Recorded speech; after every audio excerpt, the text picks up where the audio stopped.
বিরোধীদের গুরুত্ব বার্তা ঋতব্রতকে। দিল্লিতে বঙ্গভবনে মুখ্যমন্ত্রী ঋতব্রত হঠাৎ দেখা, শুভেন্দু অধিকারীর সঙ্গে দেখা হয় ঋতব্রত বন্দ্যোপাধ্যায়। সেই সময় কি হলো, কি বললেন তাকে মুখ্যমন্ত্রী, শুনি।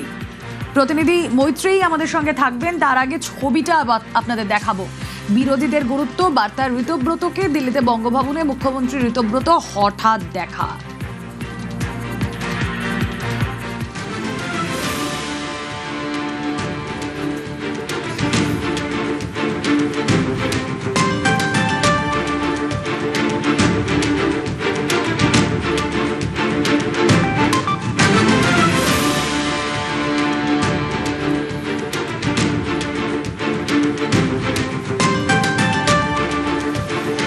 আরও একবার আপনাদেরকে জানিয়ে রাখি, শুভেন্দু অধিকারীর সঙ্গে দেখা হলো ঋতব্রত বন্দ্যোপাধ্যায়। প্রশাসনিক বৈঠকে তৃণমূল জনপ্রতিনিধিদেরও থাকার বার্তা তিনি দিলেন।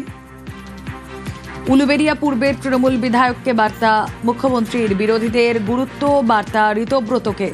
দিল্লিতে বঙ্গভবনে সাক্ষাৎ হয় এবং সেখানেই শুভেন্দু অধিকারীর সঙ্গে কথা হয় ঋতব্রত বন্দ্যোপাধ্যায়। কথা বলবো, আবির ঘোষাল রয়েছেন সঙ্গে। আবির, দেখা হলো, কি কথা হলো?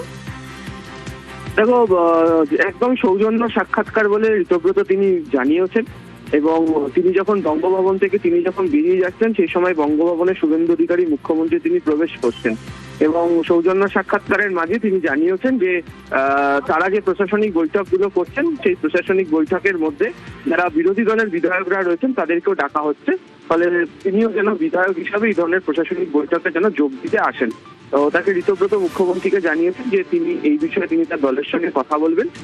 নিমন্ত্রণ যদি কোনো প্রশাসনিক অনুষ্ঠানে যোগ দেওয়ার জন্য আসে, দলের সঙ্গে কথা বলে নিয়ে দল কি সিদ্ধান্ত তাকে জানায় সেই মোতাবেক তিনি জানাবেন, এবং বাকিটাই কেন তিনি দিল্লিতে এসেছেন, কি কারণে, এই 2 মিনিটের যে সৌজন্য সাক্ষাৎকার তার মধ্যে সেই বিষয়টাও আলোচনার মধ্যে ছিল।